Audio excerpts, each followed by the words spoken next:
Hello, welcome back to our YouTube channel. और आज की इस वीडियो में हम बात करेंगे विटामिन डी से रिलेटेड। विटामिन डी की डेफिशिएंसी को डिस्कस करेंगे, उसकी टॉक्सिसिटी को डिस्कस करेंगे और इसके नॉर्मल यूनिट्स को डिस्कस करेंगे कि how much we should consume vitamin D.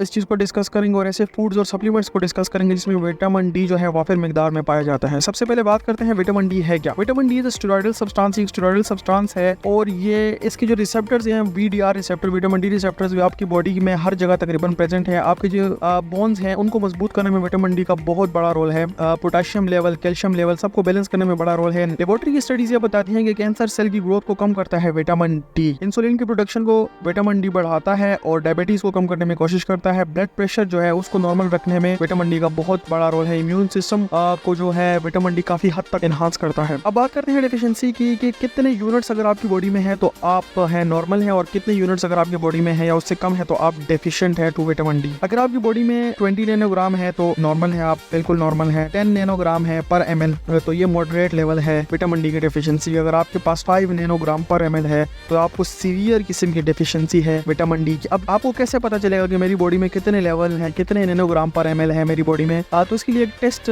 किया जाता है जिसको हम कहते हैं 25 हाइड्रोक्सी विटामिन टेस्ट। ये जो है आपसे ब्लड सैंपल लिया जाता है और लेबोरेटरी में इस टेस्ट को परफॉर्म किया जाता है। ये कुछ पिक्चर्स आपके सामने आ रही होंगी डिफरेंट डेफिशिएंसी जो लेवल है विटामिन डी का। अब अगर आपको विटामिन डी की डेफिशिएंसी है तो आपको कैसे कैसे साइन एंड सिम्टम्स आ सकते हैं, आपकी जो फिजिकल चेंजेस हैं बॉडी में वो क्या क्या आ सकती हैं। सबसे पहले जो आपको देखने में मिलेगा वो आपकी मसल वीकनेस होगी। आप हर टाइम थकावट फील करेंगे, आपके बोन में पेन होगा, जॉइंट्स वगैरह में आपको बहुत ज्यादा पेन का सामना करना पड़ेगा। आपका जो मूड चेंज होगा, आपका कभी आपको गुस्सा आ रहा होगा, कभी आप नॉर्मल मूड में होंगे, कभी आप डिप्रेशन में होंगे, सैडनेस में होंगे। हेयर लॉस का प्रॉब्लम है, अगर सीवियर डिफिशिएंसी है तो हेयर लॉस और कॉन्स्टिपेशन का जो प्रॉब्लम है वो आपकी बॉडी में हो सकता है। अब बात करते हैं कि इस चीज को आप क्योर कैसे कर सकते हैं। अगर आपको है विटामिन डी की डेफिशिएंसी और आपने अपना जो विटामिन डी टेस्ट है वो आपने करवा लिया है तो सबसे पहले आप कोशिश करेंगे कि नॉर्मल फूड जो है आपकी लाइफस्टाइल को चेंज करके, यानी आपके फूड डाइट को चेंज करके आप इस चीज को क्योर करें। सबसे जो यूनिट ज्यादा पाए जाते हैं विटामिन डी में, विटामिन डी के वो है फैटी फिश जो होती है। फैटी फिश जितनी भी है उसमें विटामिन डी के बहुत ज्यादा यूनिट्स पाए जाते हैं। मशरूम्स वगैरह में, सनलाइट में आप बैठ सकते हैं, एग यॉक में बहुत पाए जाते हैं, ऑरेंज कॉड लिवर ऑयल। लेकिन एक स्टडी सजेस्ट करती है कि अगर आप सिवाय फिश के, फैटी फिश के, बाकी जितने भी फूड्स हैं इनमें इतनी मिकदार नहीं पाई जाती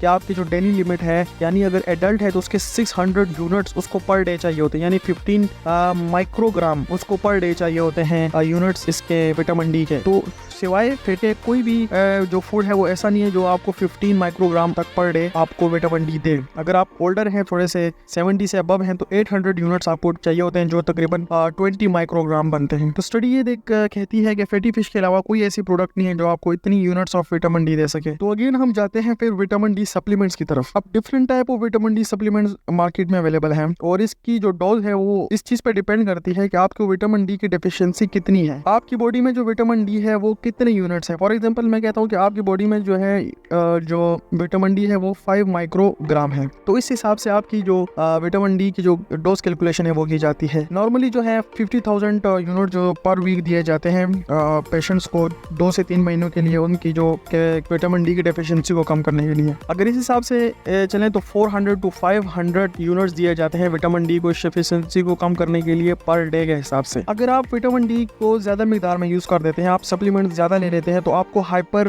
विटामिनोसिस हो सकता है। आपको विटामिन डी की जो मिकदार है आपकी बॉडी में ज्यादा हो सकती है। अब इससे क्या होता है कि जब विटामिन डी की मिकदार आपकी बॉडी में ज्यादा हो जाती है तो आपकी बॉडी में जो कैल्शियम है वो भी ज्यादा हो जाता है, जिसको हम कहते हैं हाइपर कैल्सीमिया। अब जब कैल्शियम लेवल ज्यादा हो जाएगा तो आपके जो बोन है वो वीक होना स्टार्ट हो जाते हैं, आपको मसल फटीग स्टार्ट हो जाता है और हाइपर कैल्शियमिया से आपको हाइपर कैल्सूरिया हो सकता है, यानी आपको किडनी स्टोन, किडनी प्रॉब्लम्स का सामना करना पड़ सकता है। तो आप ये सोच सकते हैं कि ये विटामिन डी की सफिशिएंसी, यानी अगर ये ज्यादा हो जाए जिसको हम कहते हैं विटामिन डी की टॉक्सिसिटी हो गई है तो ये कितनी हद तक आपको इम्पैक्ट कर सकता है। एक स्टडी सजेस्ट करती है कि विटामिन डी अगर आपकी बॉडी में ज्यादा है तो आपके जो नॉर्मल ब्रेन फंक्शन है, नॉर्मल जो ब्रेन फंक्शन की वेव है उसमें बहुत हद तक कमी आ सकती है, यानी आपका ब्रेन जो है नॉर्मल फंक्शन नहीं कर पाता अगर आपको विटामिन डी की डेफिशिएंसी हो जाए। शुक्रिया, अगर आपको वीडियो पसंद है तो वीडियो को लाइक करें और चैनल को जरूर सब्सक्राइब करें।